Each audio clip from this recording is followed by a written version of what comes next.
I appreciate y'all, yeah, I really do. Brought all these flowers and your black dresses and suits, but y'all know me, and you know the truth. That ain't me in that box there in front of you. Can't I just get an amen and y'all just get out of here? I got the best view ever now that I'm way up here, joking around with Jesus, catching up with Grandpa. Hurry up, preacher, I'm telling y'all you should be fishing with a cold beer in your hand. Instead of missing me here, y'all should be missing me there, high up in your deer stand. Save my truck and save my guns, and when they're old enough, give them to my sons. Don't let this stained glass shine on y'all too long today. And save the roses, save the roses. Don't waste them on me. I'll tell who you love, how much you love them. Don't just say it, no, you gotta show every chance you get to know her better. Remember, forever don't last forever. Take it from me and my brand new point of view. The biggest regret of your life won't be what you did, it'll be what you didn't do. You should be fishing with a cold beer in your hand. Instead of missing me here, y'all should be missing me there, high up in your deer stand. Save my truck and save my guns, and when they're old enough, give them to my sons. Don't let this stained glass shine on y'all too long today. Time is so precious, it ain't gone away. You should be fishing with a cold beer in your hand. Instead of missing me here, y'all should be missing me there, high up in your deer stand. Save my truck and save my guns, and when they're old enough, give them to my sons. Don't let this stained glass shine on y'all too long today. And save the roses, save the roses, save the roses. Don't waste them on me, don't waste them on me.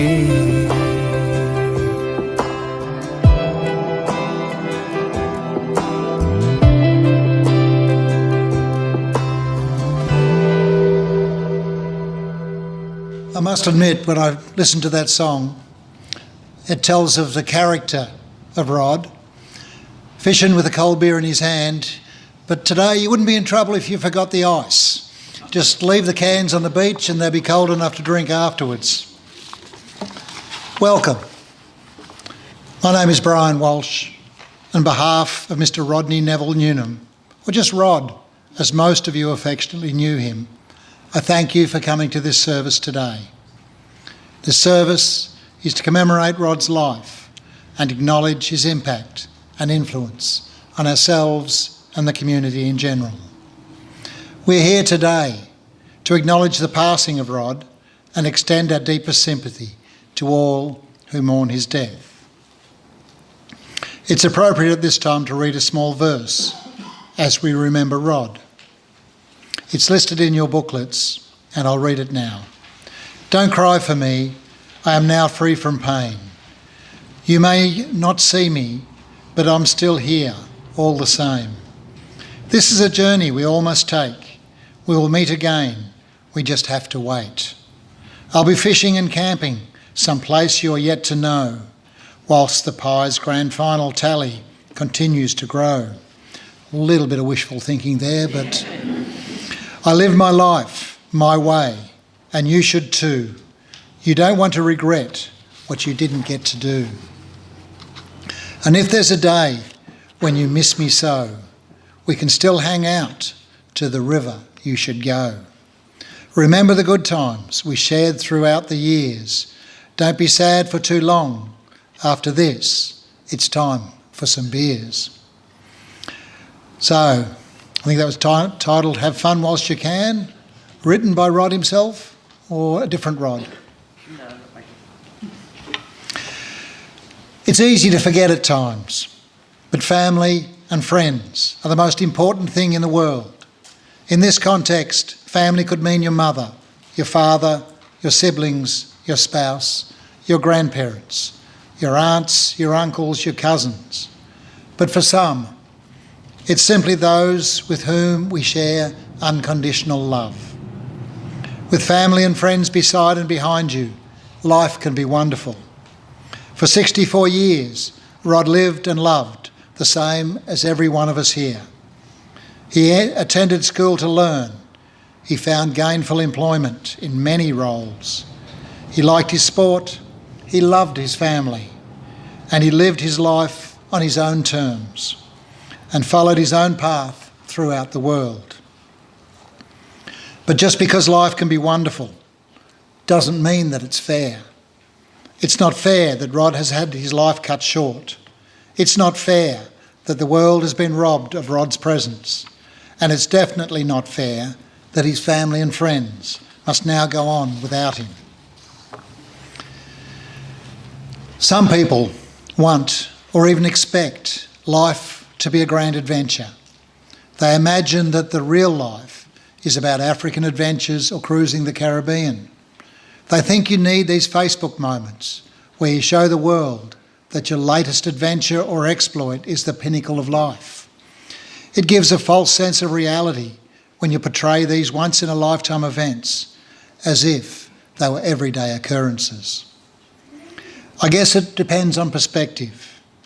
For me, I see it differently, and I believe so did Rod. If you sit back and let yourself see and notice all the small things, the invisible everyday stuff, the ignored and simple things in life, the beautiful, graceful, delicate, amazing, loving, wonderful moments of your life, you will discover that life is not about the big things. It's about accumulating memories of the little things.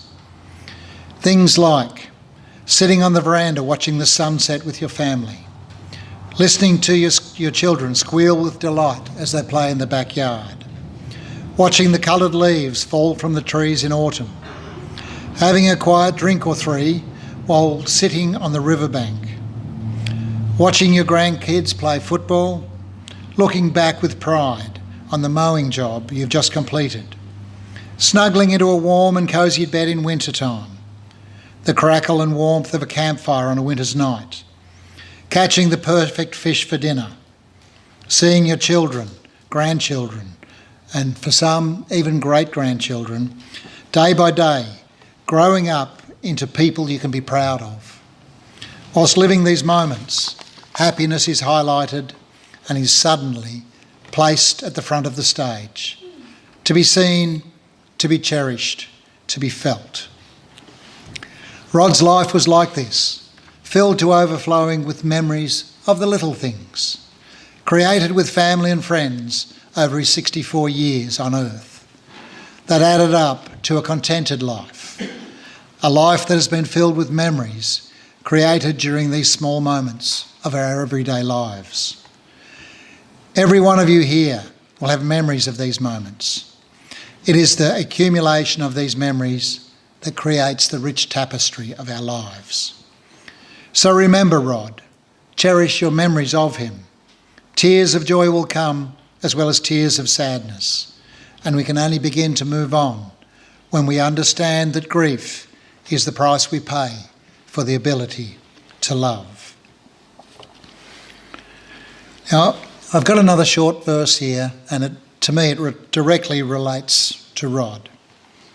A life well lived is a precious gift of hope and strength and grace from someone who has made our world a brighter, better place.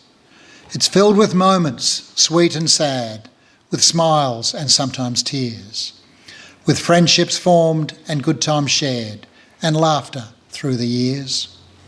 A life well lived is a legacy of joy and pride and pleasure, a living, lasting memory our grateful hearts will treasure.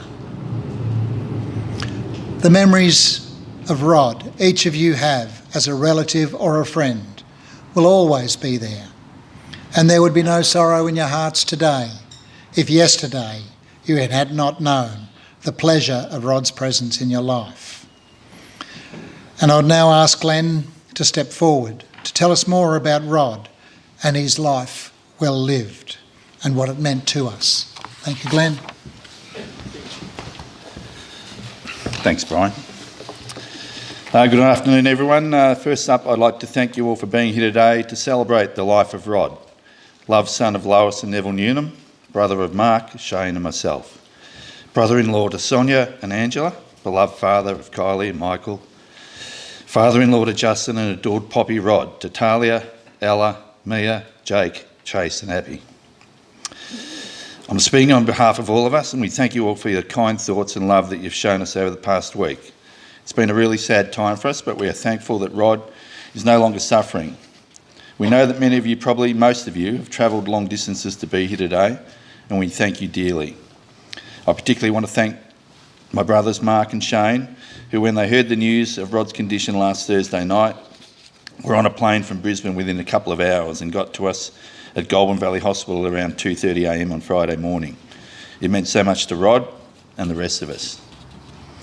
Also, before I continue, I just want to thank Brian Walsh and the crew from Brian Walsh Funerals for all the help and support they've given us all over the week.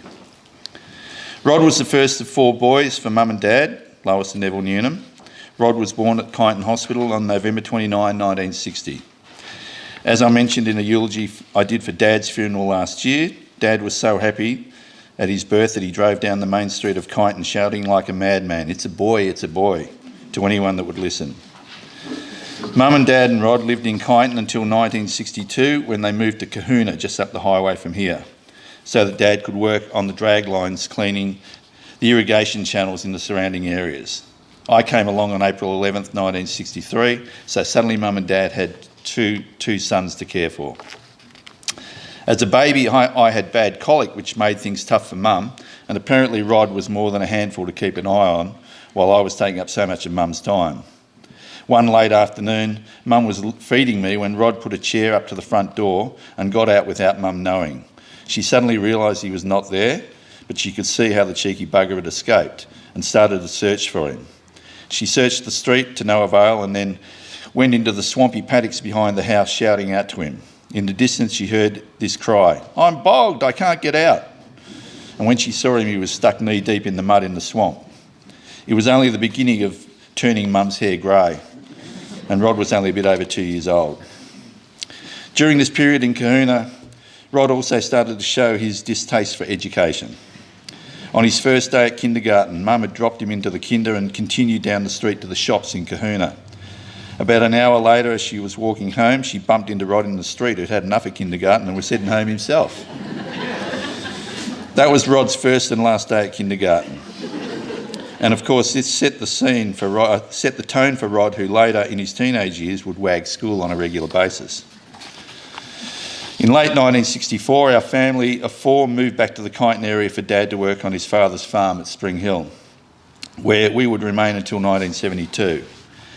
Glenview was the name of the farm, and just thinking about that place brings back such great memories of the life that Rod and I led whilst living there. The house was on top of a hill that overlooked a huge valley with Mount Macedon in the not too far distance. Rod and I shared a bedroom there, and our window looked out over the valley, and he and I would watch many sunrises and lots of storms with huge lightning strikes through that window. We loved the farm life, watching Dad milk the cow, helping feed the sheep and cattle, Rod often steering the tractor as Dad threw the hay off the trailer or the carryall, or us throwing the hay off as Dad drove. Shearing time was huge for us, and we spent many hours hanging out in the shearing shed, watching the shearing, the wool classing and the general chaos that takes place in the shed. Most importantly, he and I always wanted to be around at smoko time when our mum and Nana Bonnie would bring down the morning tea or afternoon tea. Boy, those shearers were spoilt, and so were we. We climbed every tree possible on the property, sat in a mulberry tree eating fruit until we felt so sick, and generally led a very happy and carefree life as boys do living on a farm. During this period, Victoria was in the middle of a rabbit plague. There were rabbits everywhere, destroying the ground and fences. Pa Newnham had ferrets, and I think he gave one to Rod to have. We would go out with Pa and Dad catching rabbits with the ferret and nets, and eventually Rod and I would go on our own. Sometimes we would head out early in the morning and not come home until tea time, taking some sandwiches for our lunch and a bottle of water. There were just so many rabbit holes on the property, we would discover new ones each time we went out. Sometimes we would come home with a dozen rabbits, which Mum would cook into a rabbit stew. Not sure Rod and I really loved the stew, but we loved catching the rabbits. We did this as often as we could in the late 60s, early 70s. We would also do this with the Turner family who lived on the farm across the road from us. We also loved going out doing this with Pa, because Pa had a different way of doing it. He had the ferret but no nets, just his trusty gun to shoot the rabbits as they ran out of their burrows, with us standing behind him, giggling with awe at what a great shot Pa was. We also loved going out spotlighting for rabbits with Mum's cousin Peter O'Brien, who was a car mechanic and who used to bring up old used cars as paddock bombs for Dad. We loved traipsing all over Glenview in the night in the old FJ Holden. And some nights we would come home with 40 or 50 rabbits hanging off the car. On January 23, 1968, Mark was born at Kyneton Hospital, taking our family to 5. Rod loved having a little brother, and he and Mark always got along. Rod actually lived with Mark in Sunbury when he was getting his life in order after a setback, and I know how much Rod appreciated that, Mark. Through the years at Spring Hill, Rod had his tonsils taken out, as well as his appendix. He also cut his right leg badly after falling from the steps of the shearing shed into some long grass that contained broken beer bottles from the shearers. Rod reckoned that he was hanging on the stairs and I stepped on his fingers, causing him to fall. I've denied it all my life and I still do, but Rod always blamed me, and maybe my memory's not as good as his. Anyway, Rod gave me enough whacks through our early years to well and truly make up for what I did. The family farm was sold in 1972, and after spending a year living on another farm not far from Glenview, we moved to a farm on Riddle Road, Sunbury, which Dad would manage until 1980. Shane was born on June 28, 1974 at Melton Hospital, bringing our family up to 6. Rod loved having a baby brother as a 13-year-old, and together with myself and Mark, had so much fun watching Shane grow. Shane survived being bounced in the bouncinette so hard and fast that the whole thing would be jumping off the floor, with us pissing ourselves laughing until Mum came in screaming to save Shane. The period living on Riddle Road is where most of Rod's future life was shaped. Attending Sunbury High School, where many of his friendships started, and playing football at Riddle with his mates was also very important. Actually, Rod was a really good footballer, highly skilled and very courageous, and a real leader on the field. He was captain of Riddle's under-17s team when he was only 14. His team really developed over the 4 years Rod played under-17s for Riddle, and they unfortunately just missed out on a premiership in 1977 by a few points. He had previously played footy at Trentham before we moved to Riddle, and as a junior had many tense battles with a kid called Jimmy Buckley from Kyneton, who later went on to a great career at Carlton. Rod and Jimmy knew each other through Little Athletics, where Rod also excelled, winning champion athlete one year, just beating Jimmy. Rod and Jimmy fought like cats and dogs on the footy field, of course, and in under-14s in 1972, Rod came runner-up in the league best and fairest, second to Jimmy. Rod really loved footy, and it was a shame he had to stop early in his life due to knee injuries.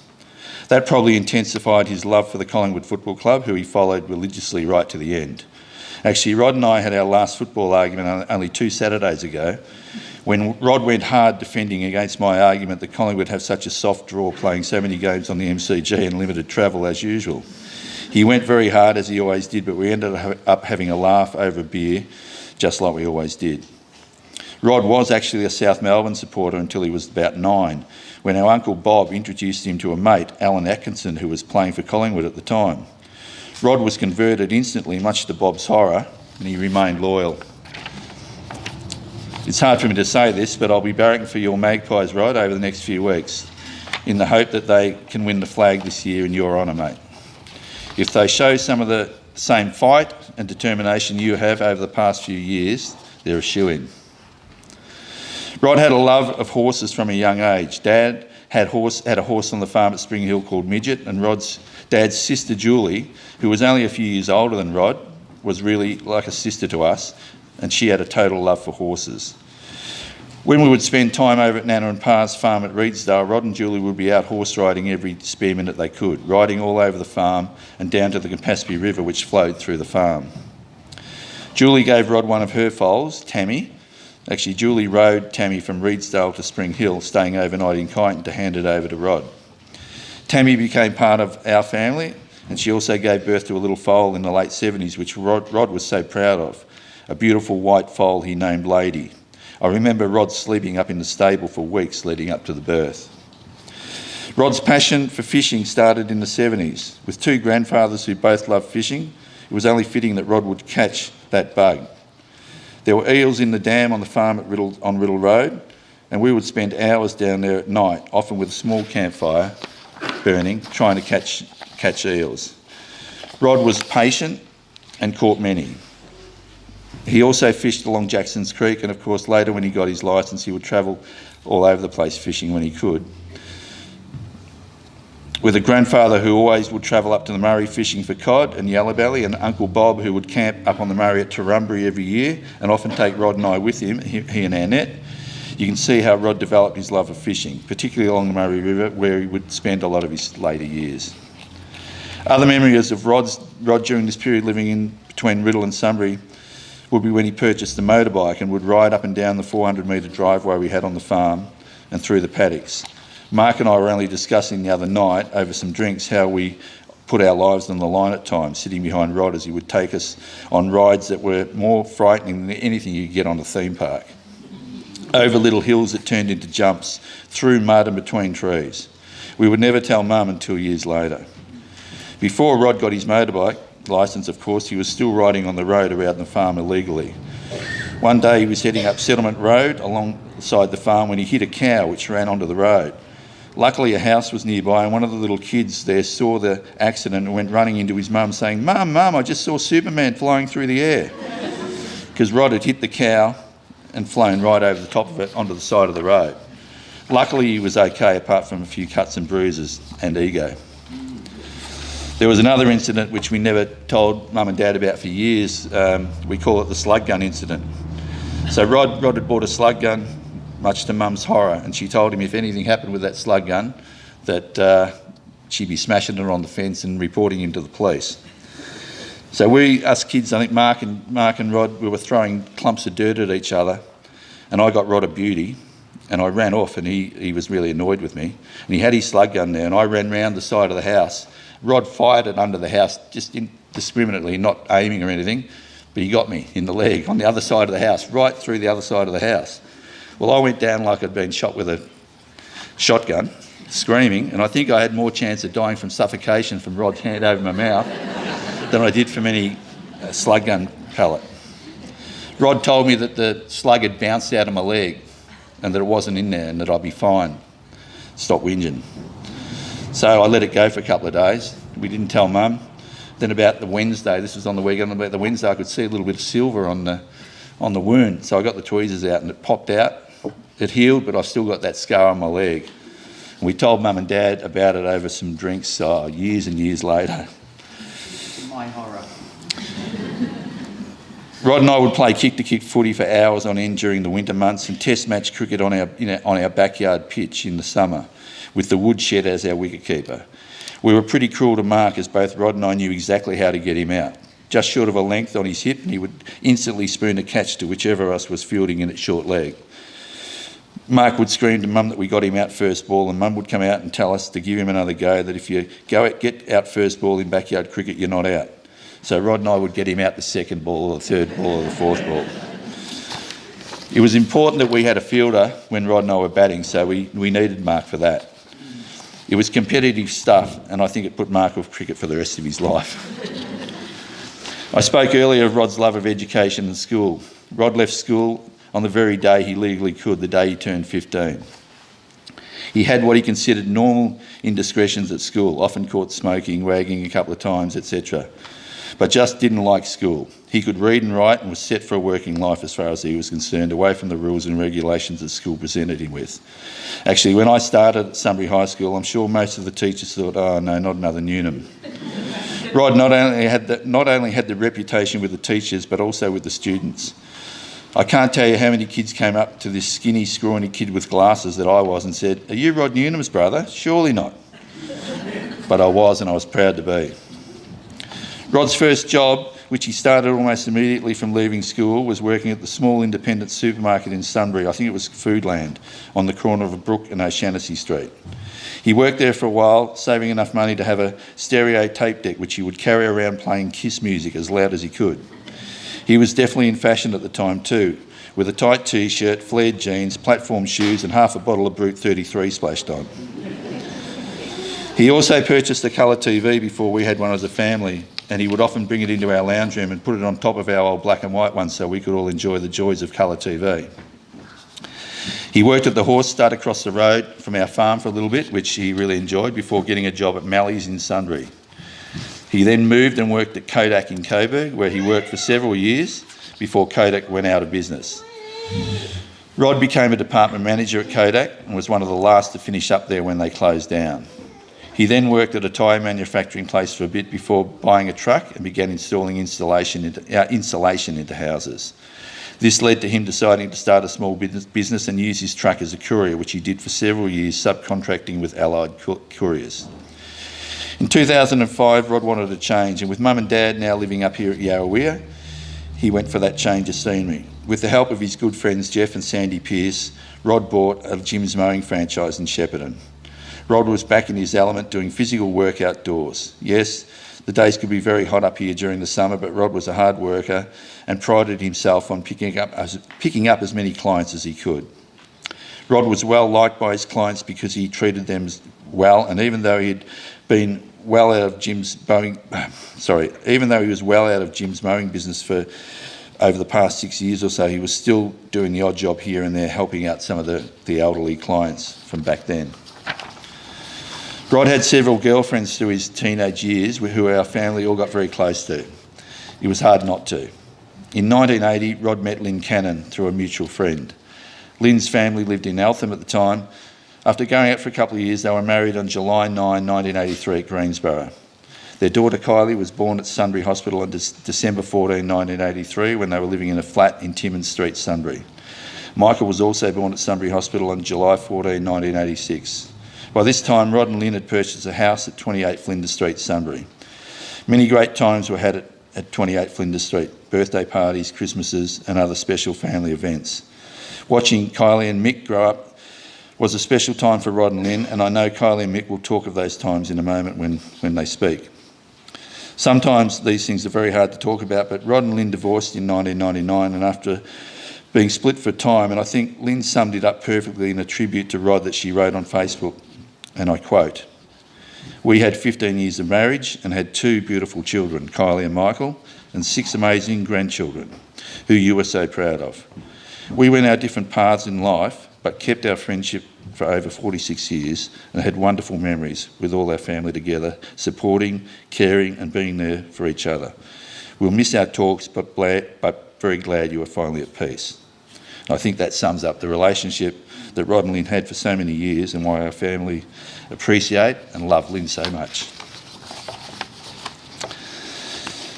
Lynn's quote then touched on 6 grandchildren of whom Rod loved so much and was proud of. Talia was born on August 16, 2006. Ella was born on April 22, 2008. Mia was born on January 2, 2016. Jake was born on February 7, 2016. Chase was born on March 30, 2017, and Abby was born on July 27, 2018. Poppy Rod got to spend so much time with these guys through these important growing up years. They all loved Poppy Rod so much and are very sad that he has passed. His influence on them will never be lost. Rod remarried in 2011 to Sharon Summers, a girlfriend from the 70s who he reconnected with. Rod and Sharon split after 8 years together.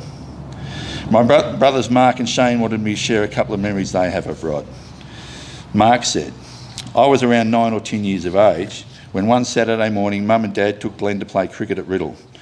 I wasn't one bit interested in watching cricket for the reasons Glenn explained earlier, so I was more than happy to stay at home on the farm. I was just wandering around the sheds when out of the corner of my eyes I saw someone darting in and out between the trees near the house. I realised it was Rod, who had had a disagreement with Mum and Dad a few days earlier and was told he was not welcome home until he changed his attitude. I hadn't seen him for a bit, so I was happy to see him. I yelled out to him, but he quickly gestured to me to be quiet. I yelled out to him that nobody was home, so he quickly went into the house and made eggs on toast and had a good feed. Obviously, living out of home wasn't as good as he'd made out, and he was hungry. He instructed me to do the dishes so that Mum wouldn't know he was there, and he was gone. Later, Mum came home and straight away asked me who had eggs on toast. I thought, shit, how does she know that? And then realised that I'd forgotten to wash Rod's dishes. I tried to cover by saying that I'd had them for lunch, but then Mum asked me if I'd also had put the cigarette butt in the ashtray next to the plate. I quickly weighed up the trouble I would be in if I said yes, so I dobbed him in straight away and got him into more trouble. Poor Rod. If only I had remembered to wash his dishes like he told me. Thanks, Mark. Shane said, I still remember my 4th birthday as if it was yesterday. Rod came home a bit tipsy and woke me up, much to Mum and Dad's displeasure, to give me my present. He knew how much I loved Humphrey Bear on TV, and he was so excited to see my reaction to the Humphrey teddy bear that he got me for my birthday. I still have that Humphrey teddy bear today. It's been through many moves, a flood and a house fire. I also remember feeling as a kid that any girlfriends that Rod had was a girlfriend of mine. I also remember going to stay with Rod and Lynn in school holiday time, travelling down from the farm near Ballarat in the back of Rod's panel van after they'd come up to visit us. I was also very thankful for the efforts Rod made to come up to Brisbane for our weddings and birthdays, etc. Rod was only a few days out of hospital after some complications with his cancer when he travelled up to Brisbane for my 50th last year. I loved it that he could be there. Thanks, Shane. Unfortunately, in 2019, Rod was diagnosed with pancreatic and liver cancer. It was devastating news. The more I think about it, the more I realise how strong and brave Rod was when faced with the battle which lay ahead. It was not easy for him, but somehow he continued to live his life, never complaining and always continuing to be there for all of us. Throughout this battle with cancer, Peter Mac Hospital and Rod's oncologists were trialling all different types of treatments to help him, as well as learn as much as they could about these types of cancer. Chemo, radiation treatment, some type of nuclear treatment were all used, and only recently one of the head oncologists said to Rod, "How are you still here?" Rod just kept taking whatever they threw at him in treatment to be here. It was a roller coaster with some positive news often followed by something we didn't want to hear. Rod moved up here to live with Mick and the grandkids out on the farm where Mick works. He had a caravan and an annex, which he upgraded a couple of years ago and lived quite a comfortable life in there, with great heating in the winter and great cooling in the summer months. He had everything he needed. With Mick and his family with him and Kylie and her family coming up to visit on a regular basis, it's been a very happy environment. Over these past years, he also spent a lot of time at the river. He would take his older caravan and camping gear out there in November and often stay out there till March, only coming in to get supplies, do some washing. Many family and friends would visit there through the holiday period and long weekends just to spend time out there with Rod.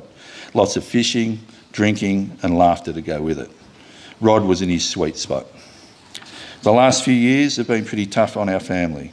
We lost our father 12 months ago after his health battles, whilst Rod's been going through his own battles for over 6 years. Through this time, Rod was a tower of strength for all of us, always popping in and helping Mum and Dad when Dad was still around and always being there for Mum right to the end.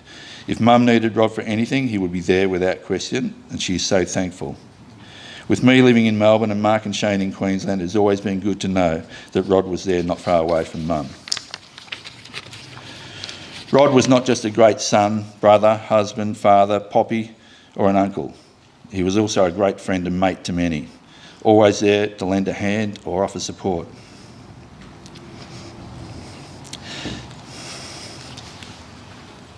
He's going to be sorely missed, but remembered for his strength, will to win, and above all his love for his family. He would be so proud of how Kylie and Mick have conducted themselves since he was taken to hospital on Thursday after feeling ill for a couple of days. You guys have helped him through more than just this illness. You've always been there for him when he has needed you. We're also proud of you both. You helped your dad through his last hours, and I could tell that he knew he was surrounded by your love. Finally, for me, I'm so happy that we got to spend a night with Rod only a week ago before he passed at Justin's 40th birthday party in Sunbury. We had no idea that the week was going to transpire the way it did, and I'm thankful that I got to spend time with you, Rod, along with Sonia, Jeff and Sandy and Jeff Richardson, sitting around over a few quiet beers, watching the footy and solving the problems of the world. Like everyone here, I'm devastated to say goodbye, mate. I'll treasure the memories that we have made and promise you that along with Mark and Shane, we will look after Kylie, Mick and their families just like you have. Nothing will be too big or too small for us. Rest in peace, mate. Go Pies.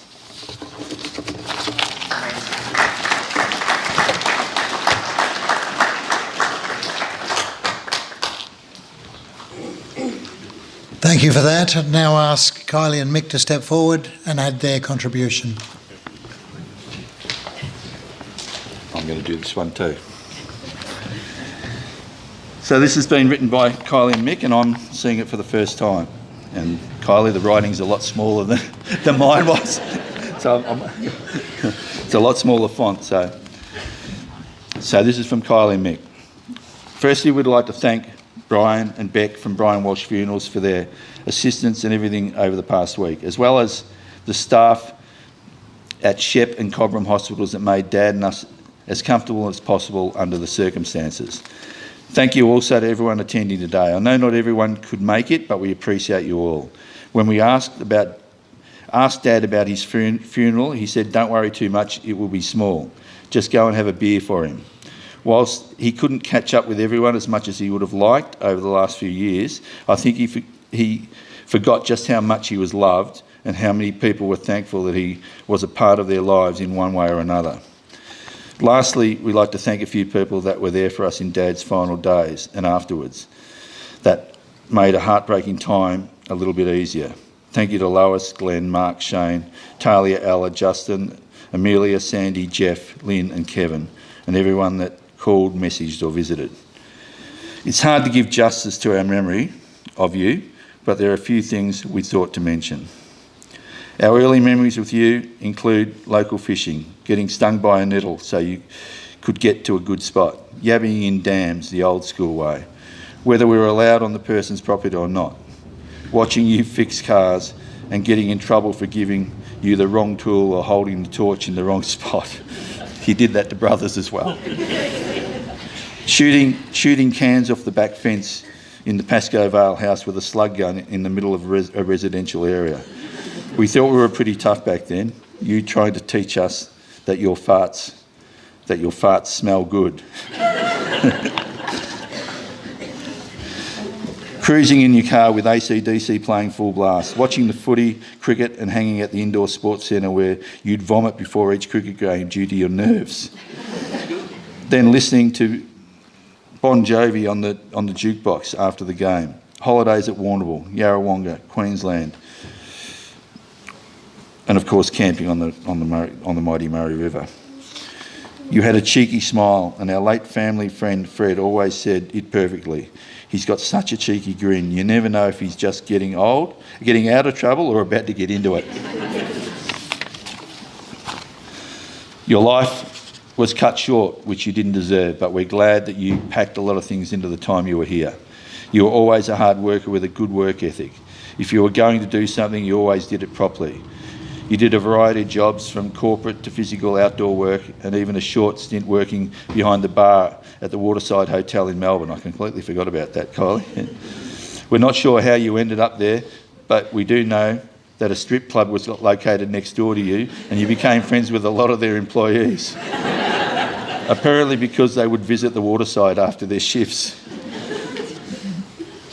After a phase of dyeing your hair that horrible brown and even bleached blonde at one point, you finally succumbed to the grey. You then gained the nickname Silver Fox. We don't know what it was about you, but the ladies always loved you. We joked last week that it was lucky you stopped getting girlfriends, names tattooed on you eventually, otherwise you'd have a full sleeve of them by now. You were always willing to help others, whether you knew them or not. nothing was too much trouble. Even when you became unwell, you always agreed for researchers to have access to your records and biopsies, etc., so that they could gain information to help others. Hopefully anything they've learnt from your journey will somehow help others from going through what you did. You were quite proud that you lived well beyond their life expectancy for pancreatic cancer sufferers. And you loved when medical teams would say, "What's so special about you that you've made it this long?" When you had your monthly injections at Shep Oncology, the nurses would all run out to check out how Rodney Newnham was going and see if you'd grown an arse back yet. You made friends easily everywhere you went, not always immediately. If someone was being a dickhead, you weren't afraid to tell them that they were being a dickhead.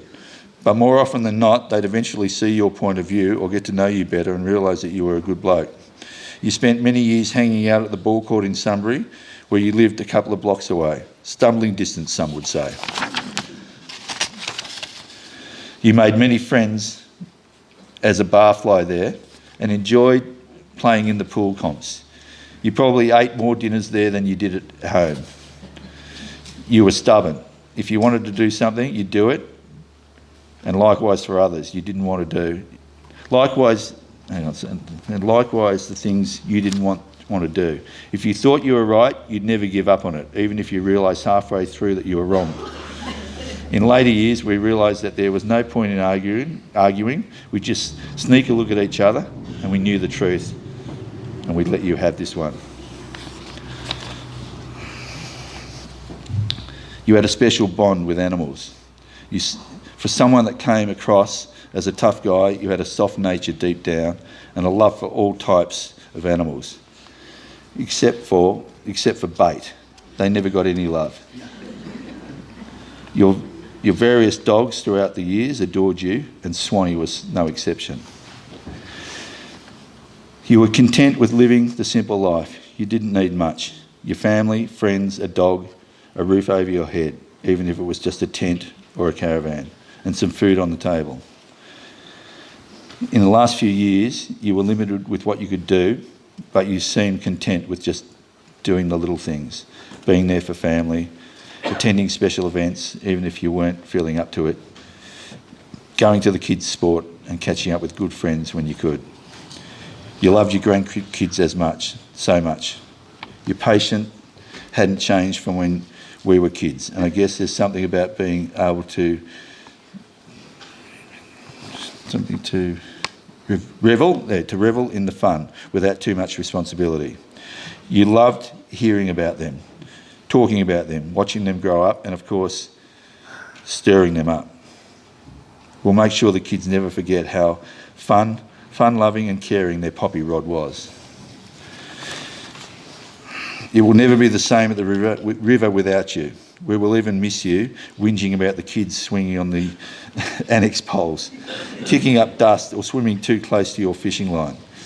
Some of us will have to be more careful with casting now, as no one else will re-hook our lines every 5 minutes like you did after we got snagged in the same spot. We know it annoyed you, but you kept doing it anyway after you gave us a lecture about it the first time, and a shake of the head every time after that. In the last few years, you gave up your favourite fishing spot so that the kids would have a beach to play on and we could all be together. We guess that may have cost.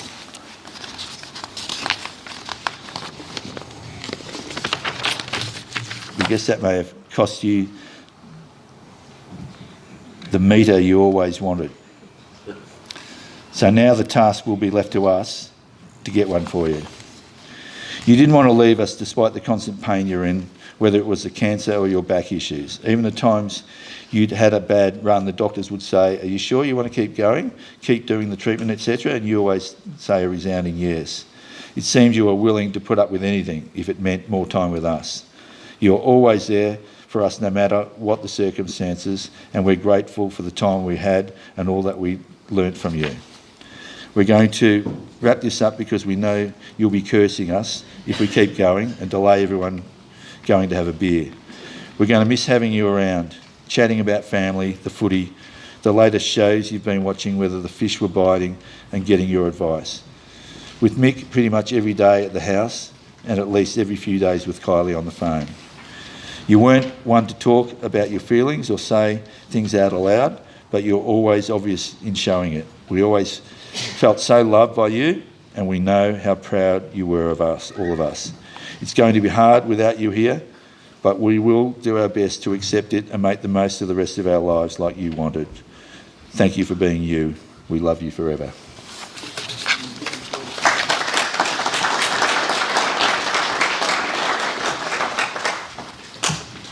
Thank you, Glenn, for your part and reading that on behalf of Kylie and Mick.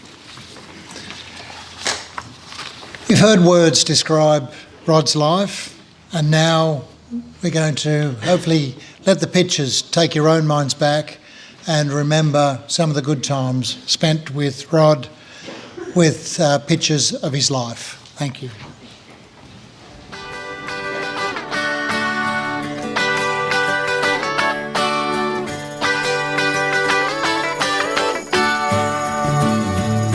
Well, it's alright, riding around in the breeze. Well, it's alright, if you live the life you please. Well, it's alright, doing the best you can. Well, it's alright, as long as you lend a hand. You can sit around and wait for the phone to ring, waiting for someone to tell you everything. Sit around and wonder what tomorrow will bring. Maybe a diamond ring. Well, it's alright, even if they say you're wrong. Well, it's alright, sometimes you gotta be strong. Well, it's alright, as long as you got someone to lay. Well, it's alright, every day is Judgment Day. Maybe somewhere down the road away, you'll think of me and wonder where I am these days.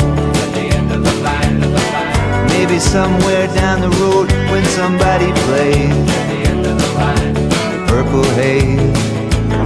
Well, it's alright, even when push comes to shove. Well, it's alright, if you got someone to love. Well, it's alright, everything will work out fine. Well, it's alright, we're going to the end of the line. Don't have to be ashamed of the car I drive. I'm just glad to be here, happy to be alive. And it don't matter if you're by my side, I'm satisfied. Well, it's alright, even if you're old and gray. Well, it's alright, you still got something to say. Well, it's alright, remember to live and live, live. Well, it's alright, the best you can do is forgive.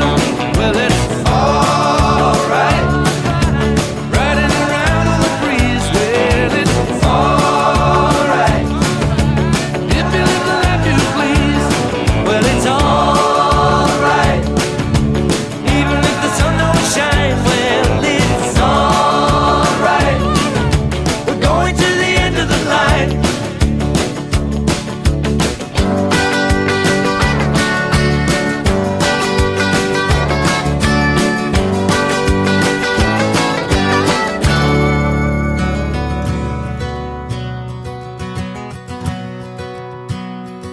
There's an old man in a lazy boy, TV on a western, fast asleep, gray in his hair, at least what's left, but the heart of a lion beating in his chest.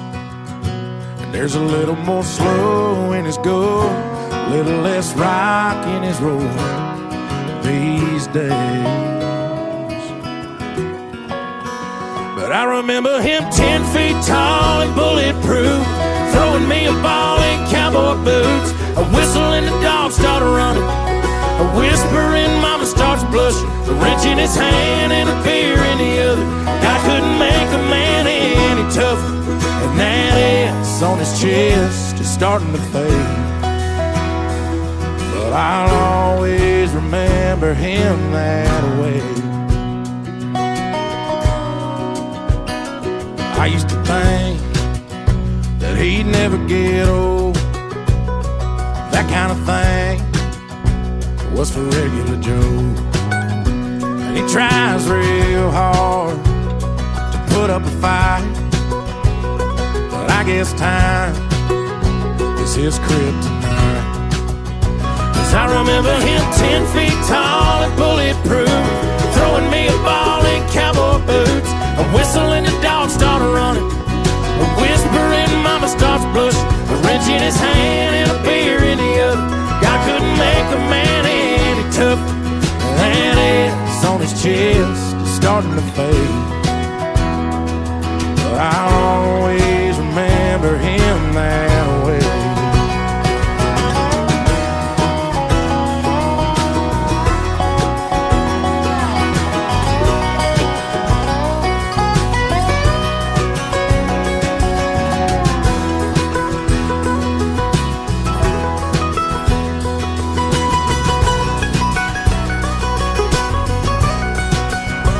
There's a little more slow in his go, a little less rock in his roll these days. But I remember him 10 feet tall and bulletproof, throwing me a ball in cowboy boots. A whistle and the dog started running, a whisper and mama starts blushing, a wrench in his hand and a beer in the other. God couldn't make a man any tougher. Yeah, that S on his chest is starting to fade. But there's some things time can't erase. 'Cause I'll always remember him that way.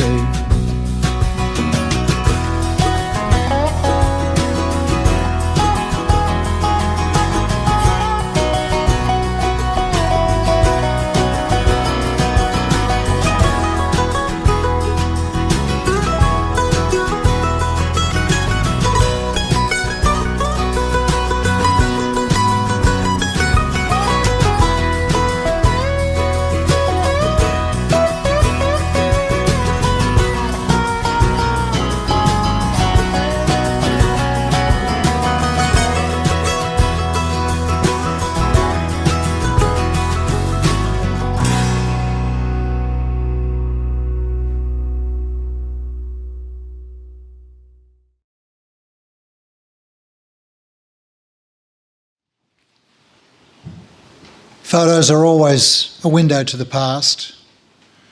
And as we look back over time and thinking of Rod, we find ourselves wondering, did we remember to thank you enough for all you've done for us, for the times you were by our sides, to help and support us, to celebrate our successes, to understand our problems and accept our defeats, or for teaching us by your example the value of hard work, good judgment, courage and integrity. We wonder if we thanked you for the sacrifices you made to let us have the very best, and for the simple things like laughter, smiles, hugs and the things we shared. If we've forgotten to show our gratitude enough for all the things you did, we're thanking you now. And we hope you knew all along how much we loved you and how much you meant to us. And now we come to the committal, remembering that death is not extinguishing the light, it is only putting out the lamp because the dawn has come. We are grateful for the life that Rod has lived and all that his life has meant to us. So tenderly and reverently, we commit the body of our beloved Rod to the elements, from which all life comes, and in the end, all life returns. The sun has gone down for the last time on the life of Rod. The warm rays of the sun will never again light his face. He will never again be greeted by the screeching corellas at dawn each day, or hear the quiet murmur of the Murray River as it makes its way down to the sea. And so we say, we are glad he lived. We are glad we saw his face, felt his touch, and heard his laughter. We are comforted to know all pain is ended and his spirit is free. Ladies and gentlemen, that concludes the funeral for Rod. So on behalf of his family, I would like to thank you all for attending this service today, for the comfort and condolences you've expressed, and to thank you for the kindness and friendship you've shown Rod over the time you've known him. I'd also like to invite you to share refreshments and your memories of Rod at the Grand Central Hotel in Cobram, now that this service is concluded. Now ask the casket bearers to step forward, and everybody else, if you're able to stand as a mark of respect for Rod as he leaves this hall. Thank you. Good old Collingwood forever, they know how to play the game. Side by side they stick together to uphold the Magpies' name. See the barricades are shouting, as all barricades should. Oh, the premiership's a cakewalk for the good old Collingwood.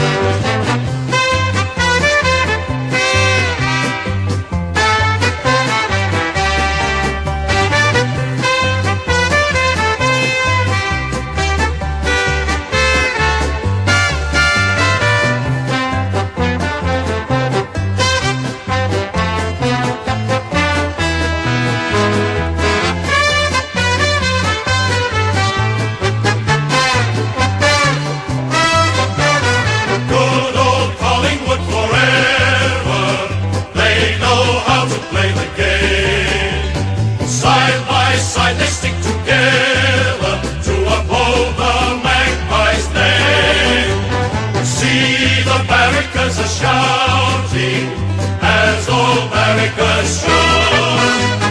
Oh, the premiership's a cakewalk for the good old Collingwood.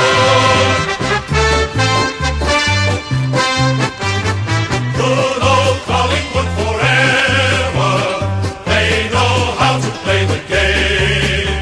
Side by side they stick together to uphold the Magpies' name.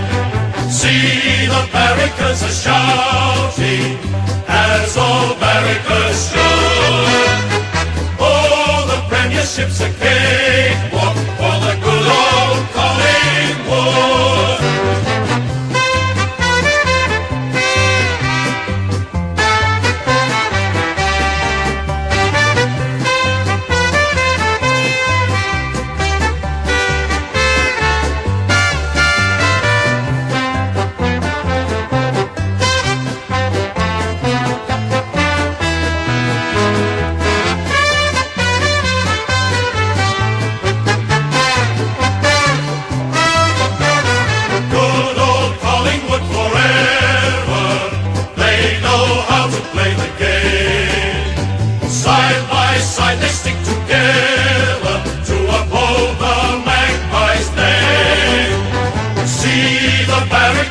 Shouting as all barricades should. Oh, the premiership's a cakewalk for the good old Collingwood.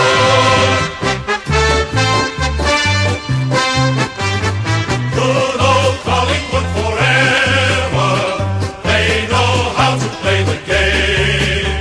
Side by side they stick together to uphold the Magpies' name. See the barricades are shouting, as all barricades should. Oh, the premiership's a cakewalk for the good old Collingwood.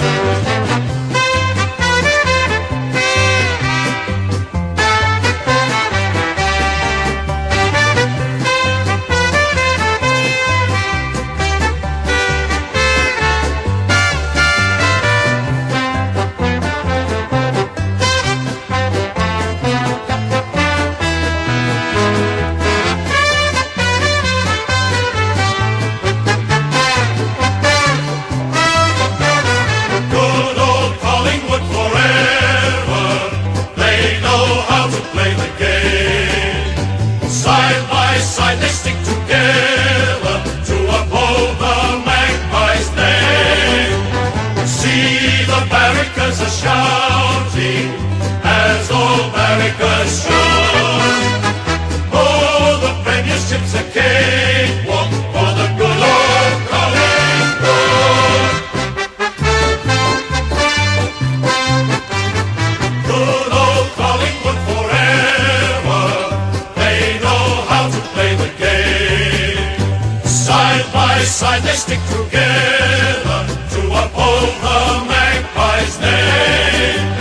See the barricades are shouting as all barricades should. Oh, the premiership's a cakewalk for the good old Collingwood.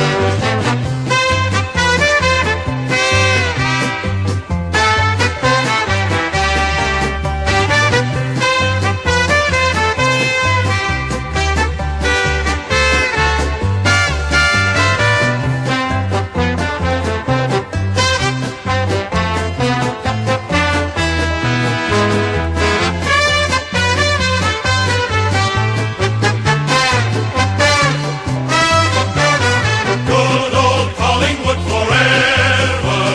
They know how to play the game. Side by side they stick together to uphold the magpie's name. See the barricades are shouting as all barricades shout.